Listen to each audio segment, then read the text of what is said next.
What the president wants to make, he doesn't want to make like a small deal. He wants to make the grand bargain. He said that if you're willing to act like a normal country, we are willing to treat you economically like a normal country. ואת יכולתה לייצר נשק גרעיני. נותר עניין החומר המועשר שעלול לשמש כבסיס. 방금 전에 속보 내용도 그렇고 앞으로 이틀이 정말로 이번 미국-이란 전쟁의 분수령인 건 크게 이견이 없을 겁니다. 두 분의 전문가와 함께 바로 분석과 전망을 해보겠습니다. 제 옆에 정한범, 김혁 두 교수님과 함께 짚어보겠습니다. 어서 오십시오. 네, 안녕하세요. 제가 방송 전에 두 분 교수께 화두를 한 번씩 던져봤어요. 첫 번째, 지금 분수령 첫 번째. 정말 트럼프 대통령이 공언한 대로 이틀 내 전쟁이 끝나나 했는데 먼저 정한범 교수님. 실제로 정 교수가 관측하시기로는 뭔가 빅딜을 위한 시간이 더 필요하다 이렇게 보신 것 같아요. 바로는 안 끝난다. 예, 지금 전쟁이 보통 전쟁이 아니잖아요. 예. 이란 같은 경우는 협상 중에 협상 상대로부터 공격을 받았고 국가 최고 지도자를 비롯해서 국가의 고위직들이 다 죽었어요. 예. 그리고 국가의 기관 시설들이 다 파괴된 이런 상황에서 예. 쉽게 합의를 한다라는 건 우리가 쉽게 납득하기 어렵고요. 예. 트럼프 대통령도 마찬가지입니다. 지금 엄청난 자원을 들여서 전 세계를 다 들썩여놨는데 예. 여기서 원하는 걸 얻지 않고 나갈 수는 없어요. 둘 다 요구하는 것이 굉장히 큽니다. 예. 그래서 분명히 양측이 지금 협상을 통해서 합의에 도달해야 된다는 절박함은 있지만 예. 거기까지 도달하는 데는 나름의 명분과 그 모양새를 갖추는 시간이 필요하다. 알겠습니다. 그러니까 어느 정도 마음 양보할 것이 있어도 한꺼번에 내놓지는 않을 것이다. 저는 적지 않은 시간이 걸릴 거다. 그렇습니다. 김혁 교수님 생각은 어떠세요? 이틀 안에 일단 전쟁이 끝나진 않더라도 협상은 가능하다 이렇게 보시는 것 같더라고요. 네, 협상 자체가 이틀 안에 시작이 된다면 사실 이틀 안에 시작되기는 조금 어려울 것 같은데요. 그 파키스탄 총리가 15일부터 18일까지 사우디, 터키, 그다음에 카타르 순방이 되어 있습니다. 그렇기 때문에 아마 당장 이렇게 시작이 된다기보다는 뭐 장소를 옮겨가지고 뭐 제네바라든지 뭐 이스탄불에서는 가능하겠지만 일단 협상이 어떤 형식으로 해도 시작이 된다라고 하면은 이번에는 조금 급물살을 타지 않을까라고 생각을 합니다. 급물살을 탈 수도 있다. 예. 첫 번째 분수령 주제가 아까 이거였어요. 다시 한번 볼까요? 이틀 내에 전쟁의 끝이 날 것인가? 이게 전 세계의 초미의 관심사. 그런데 분수령 첫 번째는 일단 정한범 교수의 전망과 분석은 전쟁이 끝나기 쉽지 않고 여러 이제 큰 거래를 위한 시간이 물리적 시간이 필요하다. 반면 이제 김혁 교수 전망은 협상이 타결될 가능성도 있고 실제로 양측 모두가 매우 급하기 때문에 바로 급물살까지는 아니지만 될 수 있다. 앞서 두 분 모시기 전에 이란과 미국에서 각각 속보가 들어왔어요. 한번 다시 읽어보겠습니다. 이 내용인데 이란은 미국과 메시지 교환을 계속하고 있고 그리고 파키스탄 대표단이 이제 곧 방문할 거다. 그 다음에 미국과 핵 관련 농축 논의가 가능하다는 얘기까지 이례적으로 오늘 조금 전에 발표했어요.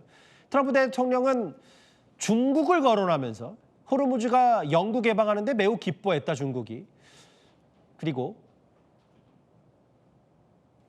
중국 얘기는 결국 트럼프 대통령 얘기. 이 중국도 영구 개방했고 결국은 중국이 이란에 무기를 보내지 않기로 합의했다. 더 이상 중국은 이란의 뒷배가 아니다. 라는 얘기까지 했어요. 두 분이 이제 어쨌든 조금은 앞으로의 그 방향에 대해서는 조금 관측이 달랐기 때문에 그럼 바로 속보 내용과 관련된 두 번째 분수령 두 번째 논점으로 가보겠습니다. 이게요. 오늘 새롭게 등장한 단어가 있습니다. 바로 그랜드 바겐. 이게 포괄적 합의라는 우리나라 말로.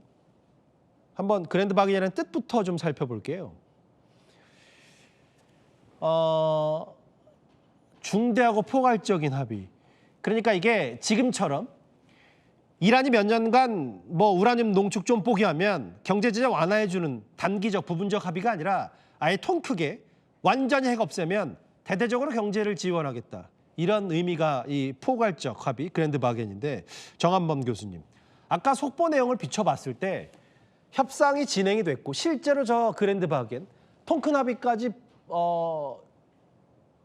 이뤄질 가능성도 있는 거예요? 저는 가능성이 많이 높아졌다라고 생각을 합니다. 저 속보 내용만 보면요. 예, 그러니까 지금 이 속보 내용만 가지고 그런 것은 아니지만 예. 지금 어제 그제 들려온 소식에 의하면 예. 미국이 이란의 핵 농축을 제한하는 것이 20년이라고 하는 시한을 정했어요. 예.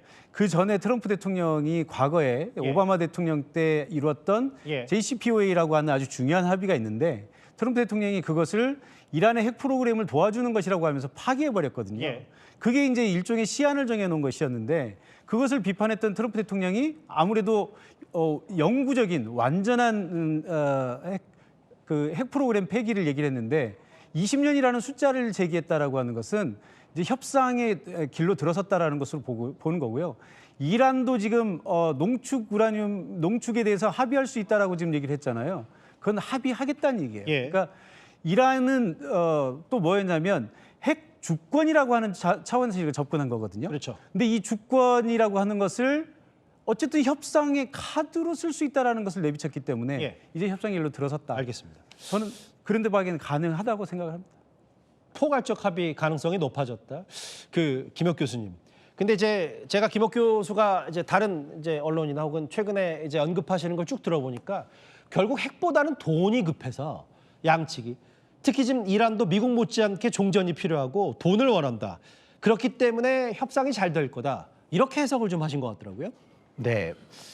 제가 이란에서 한 15년 정도 이제 생활을 했었는데요. 아, 그러셨어요? 예. 그러니까 뭐 유학 생활이나 해서 주재원 생활까지 해서 한 15년 정도 생활을 했었는데요. 예. 이제 가장 중요한 부분이 그러니까 이번에 전쟁이 일어나기 전을 조금 살펴볼 필요가 있을 것 같은데요. 작년 12월 28일 날 예. 이란에서 반정부 시위가 일어났었습니다. 예. 근데 다들 반정부 시위가 물론 체제에 대해서 반대하는 시위이기는 했었지만 예. 가장 중요한 거는 당시에 이 체제를 가장 수호하고 있는 바자르 상인들, 소위 이란에서의 바자르 상인은 저희가 그냥 바자르 그러니까 어디 이게 시장통에 있는 사람들 같은데 예. 그런 게 아니라 이란에서는 현대유통이 들어와 있지는 않기 때문에 예. 바자르 상인 그러면 우리나라의 재벌들입니다. 아하, 예. 예, 그러니까 결국에는 예. 이들이 그 반정부 시위를 주도를 했다라는 것 자체는 예. 이제 이들도 이제 경제적인 임계치를 넘어섰다라는 겁니다. 그래서 결국에는 시위가 일어났고 강경 진압을 했고 그래서 트럼프 대통령이 들어가겠다고 하고 그리고 소강 상태에 들어갔다가 협상을 시작을 한 거였습니다. 예. 그러다 지금 전쟁까지 일어나는 거죠. 그렇죠. 근데 그렇다면은 예. 결국 이란이 지금 해결해야 될 당면 과제는 이 경제난을 해결하지 않으면 가장 그 지지층들조차도 그 체제를 지지하고 있는 지지층들조차도 불만을 가지고 있는 상황에서 예. 지금 거의 6주 이상의 13,500여 곳이라는 엄청난 타격을 받았습니다. 예. 그러면 이제 전후 복구를까지 해야 되는 상황이기 그렇겠죠. 때문에 예. 결국에는 아주 그냥 이란 입장에서는 가장 두려운 게 무엇이냐면은 트럼프 대통령이 이번에 이렇게 하다가 예. 나가버리는 겁니다. 예. 이겼다 그러고 나가버리는 거. 그렇게 되면은 이란은 굉장히 돈도 못 받는 거잖아요, 이란 예, 입장에서. 뭐 제재 해제라든지 아니면은 뭐 이런 그 호르무즈의 통제권이라든지 이런 것들이 아무것도 해결되지 않고 그냥 나가버리게 되면요. 그러면 이란은 설령 뭐 정신적인 승리를 했다라고 선언을 할 수는 있겠지만 가장 큰 문제는요. 결국에는 그 체제 내부에 다시 또 그런 반발들이 일어나서 결국에는 1년 이상을 또 버틸 수가 없습니다. 그러니까 이란 입장에서 김혁 교수가 전망하시는 건 만약에 지금 이란을 두고 그냥 미국이 손 떼버려요. 돈도 안 주고 네. 아무것도 없고 네. 그러면 이란 입장에서 아무리 본인들이 승리를 외친다고 해도 재건 비용도 없고 그러니까 이란이 스스로 무너질 공산이 더 크다는 말씀이신 거예요. 네, 그러니까 이제 이란에서 경제난 그러니까 그냥 이란은 늘 경제난이 있었나 보다 이렇게 생각하시겠지만 예. 47년 동안 제재를 받으면서요 경제난이 가장 심해진 게 최근 10년이었습니다. 그 예로요. 제가 2016년도에 이란에 있을 때 예. 저희 4인 가족이 예. 아주 풍성하게 식사를 하고 나면요. 저녁 식사를 하고 나면서 외식을 하면요. 예. 그게 150만 리알이었습니다. 당시 예, 이란 돈으로. 40달러 정도 됐습니다. 예. 근데 지난 12월 28일에 시위가 일어났을 때 150만 리알이 1달러가 돼서 물 한 통도 못 사는 상황이 됐습니다. 어마어마한 인플레이션이 있어요. 결국 근데 이 말은 47년 동안에 이 경제가 급격하게 무너진 거는 예. 2016년 11월 트럼프 대통령 당선 이후부터 시작이 된 거기 때문에 예. 이란 국민들, 이란 체제에서는 지금 트럼프 대통령에 대한 두려움이 엄청나게 심합니다.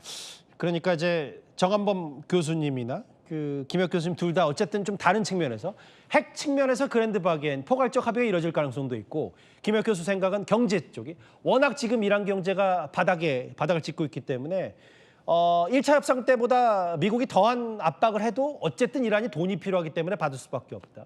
두 분 다 전쟁이 바로 멈추는 거에는 조금 의견이 다르지만 그랜드 바긴 가능성은 두 분 다 높게 점치셨어요. 네, 마지막 보겠습니다. 저희가 분수령 3으로 쓴 게 뭐냐면 이런 걸 거예요.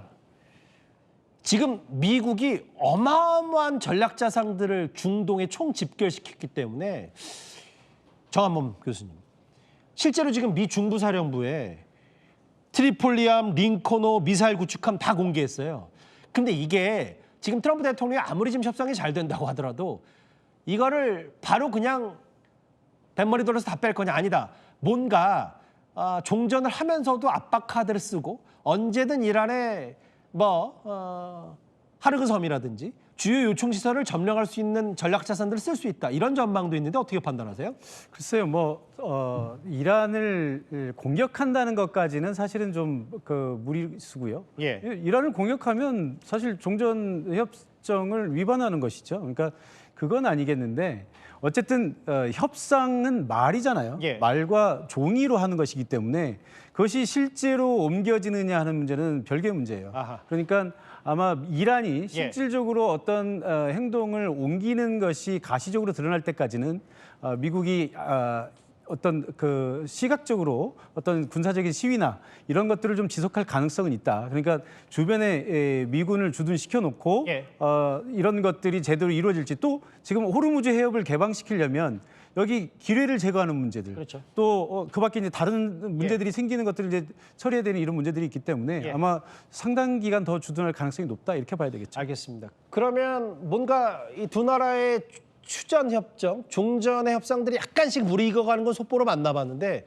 근데 조금 전에 이란이 또 다른 결에 무슨 얘기를 했냐면 홍해도 막을 수 있다. 만약에 미국이 약속 안 지키면. 그럼 이것도 결국은 김혁 교수 아까 전망처럼 이란은 돈이 너무 필요한데 협상은 잘 돼야 됐고, 그러니까 이것도 협상의 지렛대로 강한 메시지를 일부러 내는 거다 이렇게 보시는 거예요? 어쨌든 미국 측 입장에서 지속적으로 이런 전쟁에 대한 위협을 계속 하고 있고 군사적 압박을 하고 있는 상황에서는 이란 측 입장에서는 항상 이번에 전쟁 내에서 절대 선제 공격을 하진 않았죠. 근데 어쨌든 대응 사격 정도로 대응 방편으로 일단은 그런 홍해에 대한 그런 좀 위협을 같이 하고 있는 것으로 좀 이해해야 될 것 같습니다. 알겠습니다. 일단 조금 전 들은 속보를 군사 전문가, 중동 전문가 두 분과 함께 지금 이틀 안에 뭔가 정말 드라마틱한 극적인 상황이 벌어질지를 한번 하나하나 분석해봤습니다. 말씀 잘 들었습니다. 예, 지금 시각이 이제 우리 밤 9시를 조금 넘었으니까요. 미국이 호르무즈 해협을 역봉쇄한 지 이제 만 하루가 다 돼갑니다. 이란의 자금줄인 원유 수출을 막고 외부로부터의 전쟁 물자 보급도 차단하겠다는 의지일 겁니다. 제 옆에 김범석 부장 나와 있습니다. 김범석 부장, 지금 호르무즈의 현재 상황을 좀 짚어보기 위해서 지도를 크게 한번 먼저 살펴봐야 될 것 같은데 미국 군함이 한 적어도 15척 정도 투입됐다는 건 할 수 있는 투입, 모든 배는 다 투입했다고 봐야 되는 겁니까? 그렇게 말할 수 있을 것 같습니다. 한마디로 전략자산 총동원이라고 할 수 있겠습니다. CNN은 이렇게 평가를 했는데요.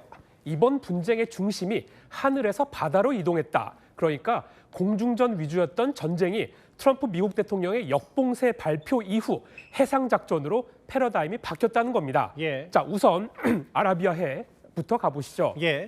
우선 이번 전쟁 발발 이후에 미국이 중동으로 항공모함을 총 3대 보냈는데요. 그중에 이 니미츠급 항공모함 링컨함이 현재 이 아라비아해에 있습니다. 승조원마 5,000명이나 되고요. 슈퍼호넷 전투기나 호크아이 공중조기 경보기 같은 이런 비행기들을 70~80대 탑재할 수 있는 말 그대로 떠다니는 군사기지라고 할 수 있습니다.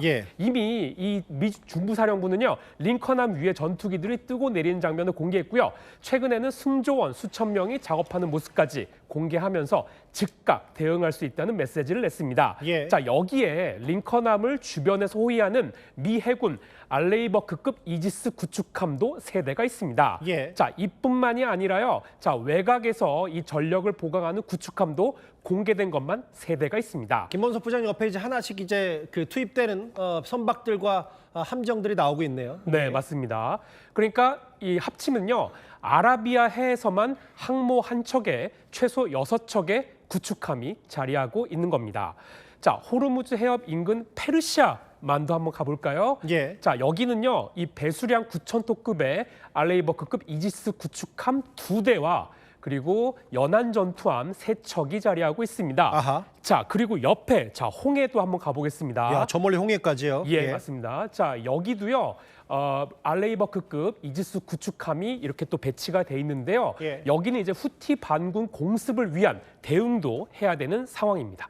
지도로 한번 크게 중동 상황, 미국의 이 함정 투입, 전략자산 투입을 봤다면 조금 전에 미 군이 공개한 사진을 몇 장 만나보겠습니다.